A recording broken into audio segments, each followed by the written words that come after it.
बिस्मिल्लाहिर्रहमानिर्रहीम। अस्सलाम वालेकुम नादरीन, आप यूट्यूब चैनल देख रहे हैं। मैं इमरान खान हूँ। नादरीन, आपको याद होगा इमरान खान ने एक स्टेटमेंट दिया था और उन्होंने कहा था कि अगर मैं अकेला भी रह गया तो मैं लड़ूंगा, मैं आखिरी सांस तक लड़ूंगा। इस लड़ाई में अगर मैं अकेला बच गया तो फिर भी मैं मुकाबला करूंगा, मैं पीछे नहीं हटूंगा।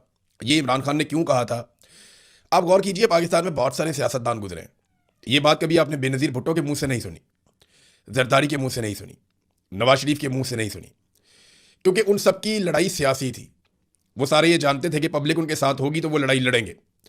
इमरान खान की जो लड़ाई है वो एक बड़े मकसद के लिए है, और इमरान खान ने ये पहले कहा था कि मैं अकेला भी रह गया तो मैं लड़ूंगा, और वो साबित कर रहा है। अब अमली तौर पे अगर मैदान में कोई आदमी बचा है जो डट कर सामना कर रहा है तो वो इमरान खान है। बाकी लोग आवाज़ उठाते हैं, जोर लगाते हैं, कोशिश करते हैं, लेकिन इसके बावजूद कोई और रास्ता बचा नहीं इमरान खान के पास कि वो इस रजीम के खिलाफ लड़े या इसके साथ डील करे। अब दो ही चीज़ें रह गई है ना, इमरान खान के बाहर आने का कोई तीसरा रास्ता तो है नहीं। या तो डील की जाए इसी एस्टेब्लिशमेंट के साथ, या फिर इमरान खान साहब इस एस्टेब्लिशमेंट को शिकस्त दे दें और डटे रहे, खड़े रहे इस एस्टेब्लिशमेंट के खिलाफ। फिलहाल कोई काबिल जिक्र जद्दोजहद अभी बाकी नहीं है, और इमरान खान के नाम के ऊपर सिर्फ जलसे जुलूस हो रहे हैं। जो इमरान खान ने स्ट्रीट मूवमेंट का कहा था वो अभी तक शुरू नहीं हुई। सुहेल अफरीदी भी अब उसी तरह की तनकीद की जद में आ गए हैं जैसी तनकीद अली अमीन गंडापुर पे शुरू हुई थी गुज़िश्ता साल। बस उसी तरह के हालात अब सुहेल अफरीदी के भी होते चले जा रहे हैं, और वो बहुत तेज़ी से उस तरफ बढ़ रहे हैं, क्योंकि स्ट्रीट मूवमेंट में इमरान खान साहब ने जो हुक्म दिया था उस पर अमल दरामद नहीं हुआ, और वो कोई भी तहरीक शुरू करने में कामयाब नहीं हुए। और उनके पास सबसे आसान तरीका यह है कि वो कह देते हैं कि तहरीक तहफ़्फ़ुज़ आईन पाकिस्तान से जाकर मिलो, उनसे पूछो क्या करना है, हम तो जनाब उनके इशारे का इंतजार कर रहे हैं। लेकिन मैं एक हकीकत आपके सामने रखता हूं कि अगर तहरीक तहफ़्फ़ुज़ आईन पाकिस्तान आज भी कहे ना कि सुहेल अफरीदी 10 लाख आदमी लेकर आप इस्लामाबाद पहुंचे हैं, तो मुझे नहीं लगता कि वो 50-60 हज़ार आदमी से ज़्यादा इकट्ठा कर पाएंगे इस वक्त भी। उसकी वजह यह है कि वो मोमेंटम जो गलियों में बनना था, चौक चौराहों में बनना था, वो मोमेंटम खैबर पख्तूनख्वा की लेवल तक भी पाकिस्तान तहरीक इंसाफ नहीं बना पाई। हाँ, जलसे हैं, तहरीक इंसाफ सबसे बड़े जलसे कर सकती है, माजी में भी करती रही है, इमरान खान के नाम पे लोग निकलते हैं, लेकिन जिस स्ट्रीट मूवमेंट का इमरान खान ने कहा था वो नहीं है ना। देखिए, इसीलिए अब मुराद सईद जैसा आदमी जिसने काफ़ी अपने आप को होल्ड करके रखा, वो बोलने पर मजबूर हो गया।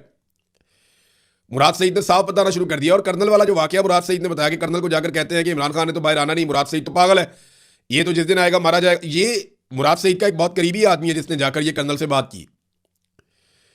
तो ये जो सुहेल अफरीदी की खैबर पख्तूनख्वा हुकूमत है वो अब वैसी नहीं है जिस मिशन के साथ उसको बनाया गया था, या कम से कम इस वक्त वो नहीं कर रही जो उनसे तवक्को की जा रही थी पाकिस्तान तहरीक इंसाफ की जानिब से या इमरान खान की जानिब से। लेकिन फिर भी क्योंकि ये हुकूमत इमरान खान ने बनाई है, इस हुकूमत को चलना भी है और इस हुकूमत के साथ गुजारा भी करना पड़ेगा, तो अभी तो हालात इसी तरह रहेंगे। इमरान खान साहब को अगर कोई अदालतों से रिलीफ की तवक्को थी तो याद रखिएगा कि वो 26वीं और 27वीं आईनी तरमीम के बाद ख़त्म हो गई। मैंने कई मरतबा आपको ये कहा था 26वीं और 27वीं आईनी तरमीम से पहले कि जिस दिन अदालतों में ये केस जाएगा उस दिन ये रद्दी की टोकरी में जाएगा, चाहे वो अलकादर वाला हो, चाहे वो तोशा खाना वाला हो, चाहे वो इद्दत वाला हो। इद्दत वाला तो गया ना, रद्दी की टोकरी में गया। साइफर वाला भी गया, रद्दी की टोकरी में गया। लेकिन ये बड़े बड़े मुकदमात जो खत्म हुए रद्दी की टोकरी में गए, ये 26वीं और 27वीं आईनी तरमीम से पहले गए।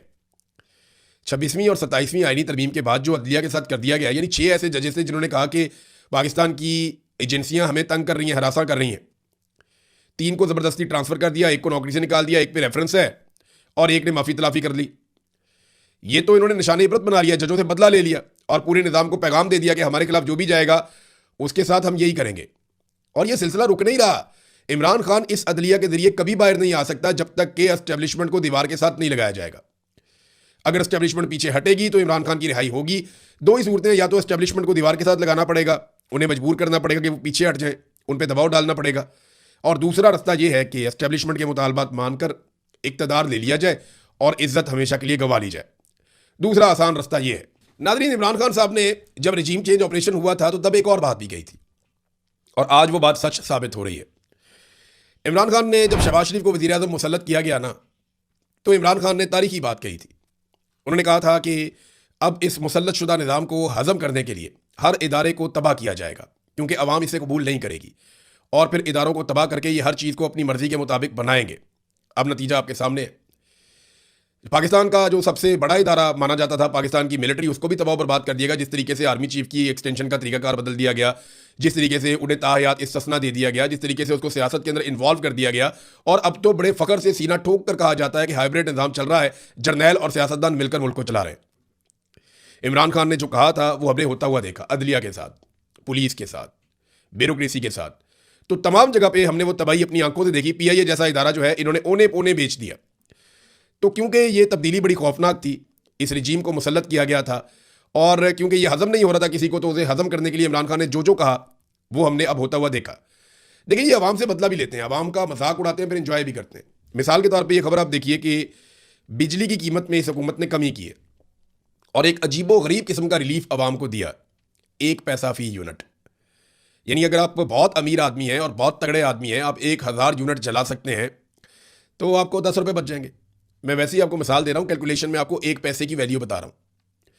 अगर आप 200 यूनिट बिजली इस्तेमाल करते हैं, जो नॉर्मली सार्फिन की बहुत बड़ी तादाद करती है, तो आपके बिजली के बिल के अंदर जो बचत होगी वो 2 रुपये की होगी। आप यहां से अंदाजा कीजिए कि इन्होंने कई गुना बिजली की कीमतें बढ़ाई और जब आवाम को रिलीफ देने का वक्त आया तो 1 पैसे का रिलीफ इन्होंने आवाम को दिया। ये आवाम का मजाक उड़ाते हैं, उनसे बदला ले रहे हैं इस बात का कि आवाम ने इन्हें वोट क्यों नहीं दिए, और रोजाना की बुनियाद पर ये आवाम से बदला लेते हैं। मरियम नवाज ने कल एक दावा किया, बहुत अजीबोगरीब किस्म का दावा कर दिया कि मैं तनख्वाह नहीं लेती। तो मरियम नवाज तनख्वाह तो नहीं लेती, लेकिन फॉर्म 47 ले लेती है, जाली हुकूमत ले लेती है, महर शराफत से इलेक्शन हार के सीट ले लेती है, अयाशी वाला लग्जरी जहाज अरबों रुपए का वो ले लेती है। मरियम नवाज हर दिन करोड़ों रुपए का प्रोटोकॉल ले लेती है, गरीबों और मस्कीनों की बददुआएं ले लेती है, सरकारी खर्च पर बैरूनी मुल्क जाते हुए अपनी फैमिली, बेटी, दामाद, बेटी की सहेली और नौकरानियां और मेकअप वालियों को भी साथ ले लेती है, बस तनख्वाह नहीं लेती। अपनी काबीना और ब्यूरोक्रेट्स के लिए नई और लग्जरी गाड़ियां ले लेती है, बस तनख्वाह नहीं लेती। सरकारी फंड से अपनी और अपने वालिद की जाती तशहीर के लिए अरबों रुपए के फंड ले लेती है, मगर तनख्वाह नहीं लेती। ये कौम को बेवकूफ़ समझते हैं। भाई ये जाली है हुकूमत, मेरिट की तो आप बात ही नहीं कर सकते। मैं मेरिट पे यकीन रखती हूं, अगर मेरिट पे यकीन रखती तो आज महर शराफत एमपीए होता। अगर मेरिट पे यकीन रखती तो आज पाकिस्तान तहरीक इंसाफ का वजीर आला पंजाब होता। मेरिट की धज्जियां तो इस बाप बेटी ने मिलकर खुद उड़ाई हैं, और इनके चचा ने 17 सीटों के ऊपर उन्होंने पाकिस्तान में हुकूमत बनाई, और थोड़ी सी सीटें आप बढ़ा लें तो इसके साथ इन्होंने पंजाब में हुकूमत बनाई। इनको बड़ी खौफनाक शिकस्त हुई थी पंजाब के अंदर, इसके बावजूद ज़बरदस्ती इन्होंने मेरिट की खिलाफ वर्जी करते हुए हुकूमत बना ली है। नाज़रीन, ट्रंप ने कल प्रोजेक्ट फ्रीडम के खात्मे का ऐलान किया था। ट्रंप ने कहा था कि पाकिस्तान के साथ बातचीत हुई है और पाकिस्तान ने दरख्वास्त की है कई और मुल्कों के साथ मिलकर, और हमारा और ईरान का कोई मुआहदा होने वाला है, लिहाजा मैं प्रोजेक्ट फ्रीडम को इस वक्त रोक रहा हूँ। तो शहबाज शरीफ साहब तारीफ का कोई मौका जाने नहीं देते, यानी शहबाज शरीफ साहब कोई मौका ज़ाया नहीं करते कि जहाँ पे उन्हें तारीफ़ करने का मौका मिले और वो एक लम्हा भी ताख़ीर करें। सलूट ठोकने का, खुशामद करने का, जूते पॉलिश करने का शहबाज शरीफ कोई मौका अपने हाथ से जाने नहीं देते। उन्होंने फौरी तौर पे जो है वो ट्रंप के लिए स्टेटमेंट भिजवा दिया कि जनाब बहुत शुक्रिया आपका, बड़ी मेहरबानी आपकी, कमाल कर दिया आपने, और बड़ा ज़रूरतमंदाना फ़ैसला है आपका कि आपने ये जो आपका प्रोजेक्ट फ्रीडम है इसको रोक दिया हमारी दरख्वास्त के ऊपर, और फिर आगे अमन की उम्मीद कर दी। फिर फील्ड मार्शल की तारीफ़ें भी बीच में कर दी कि जनाब फील्ड मार्शल ने फ्री कैन को बिठाया टेबल के ऊपर, ये उनकी बड़ी कामयाबी है। और भाई अमेरिका को फेस सेविंग ही नहीं मिल रही, कोई दुनिया में उसको और फेस सेविंग देने को तैयार नहीं है।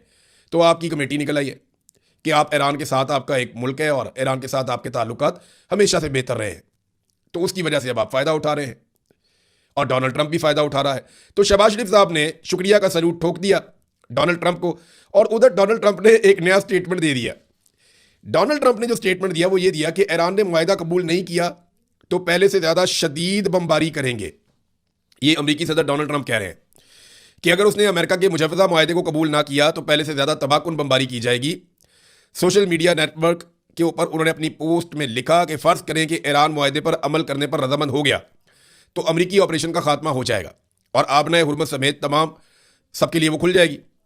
साथ ही उन्होंने ईरान को धमकाते हुए लिखा कि अगर ईरान राज़ी ना हुआ तो बमबारी शुरू हो जाएगी, और अफसोस के साथ कहना पड़ता है कि इसकी सत्ता और शिद्दत पहले के मुकाबले में कहीं ज़्यादा होगी।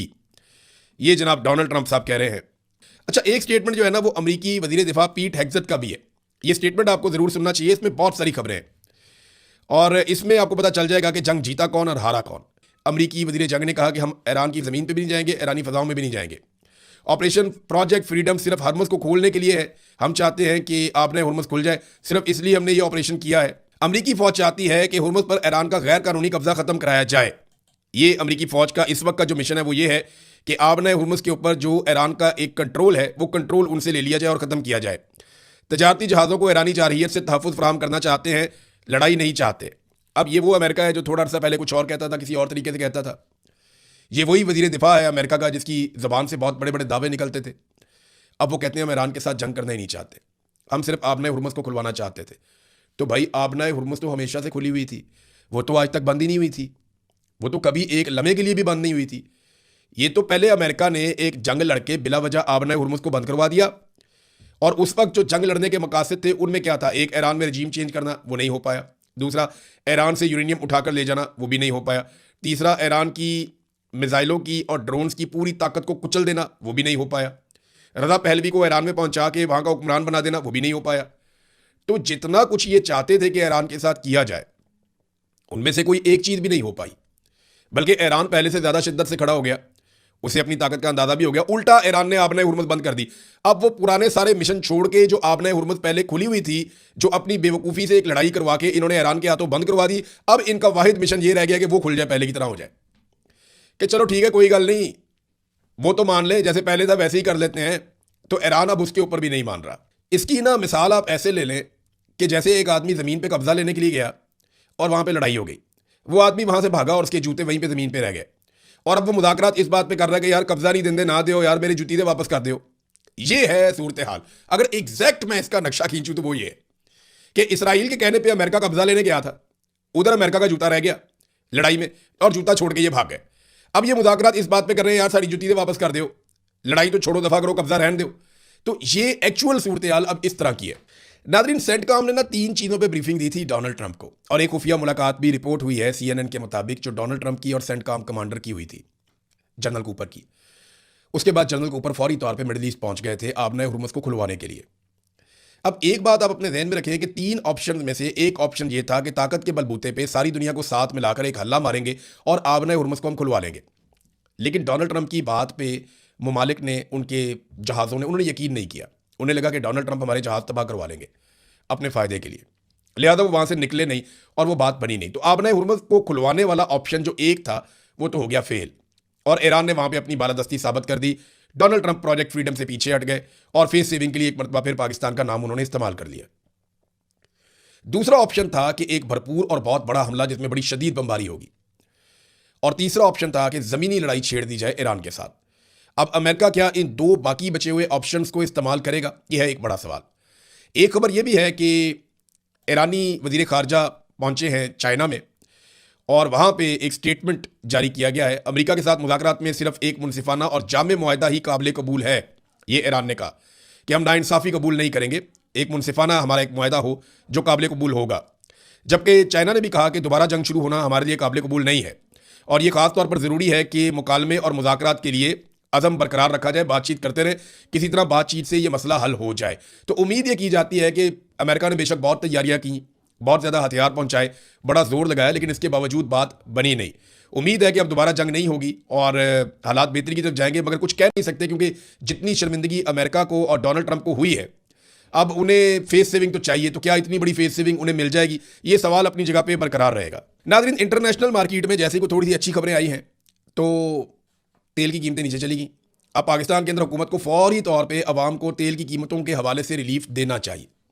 देखिए ना, जो ये कीमत बढ़ाते हैं तो ये 2 घंटे में बढ़ा देते हैं, 4 घंटे में बढ़ा देते हैं, तब ये घंटों के अंदर काम डाल देते हैं। जब ये कीमतें कम करते हैं तो ये हफ्ते ले लेते हैं, बढ़ाते हैं तो बहुत ज़्यादा बढ़ाते हैं, कम करते हैं तो बहुत थोड़ी कम करते हैं। अब असद उमर साहब ने इस पर एक ट्वीट किया और बात उनकी ठीक है।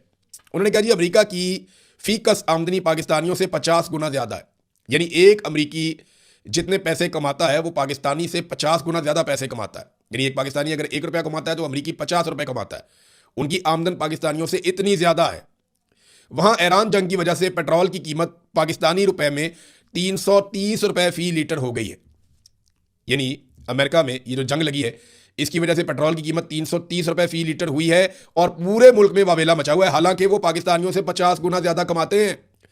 पाकिस्तानियों से 50 गुना ज़्यादा कमा के वो 330 रुपये का पेट्रोल पे राज़ी नहीं है, वो गले पड़े हुए हैं हुकूमत के। लेकिन पाकिस्तान में पेट्रोल 400 रुपये फ़ी लीटर है और पाकिस्तानी अल्हम्दुलिल्लाह सब्र और शुक्र से ज़िंदगी गुजार रहे हैं। हमारी कौम ना हुक्मरानी के लिए बेहतरीन है। अगर किसी ने हुक्मरानी करनी है ना तो पाकिस्तानियों पे आ गई, इसलिए तो अंग्रेज़ आके यहाँ पे हुक्मरानी करके चला गया था। ये लोग सब्र शुक्र कर लेते हैं, ये लोग गुजारा कर लेते हैं, ये लोग अपने हक के लिए खड़े नहीं होते। इनकी सोच में आज़ादी नहीं है, और जब तक सोच के अंदर आज़ादी पैदा नहीं होगी, नई नस्ल बहुत मुख्तलिफ है, वो इनको बताएगी आने वाले वक्त में कि एक्चुअली आज़ादी किस तरह ली जाती है। लेकिन अभी इस वक्त तक तो पाकिस्तान के हालात आपके सामने हैं, लोग बर्दाश्त कर जाते हैं, गाली देते हैं,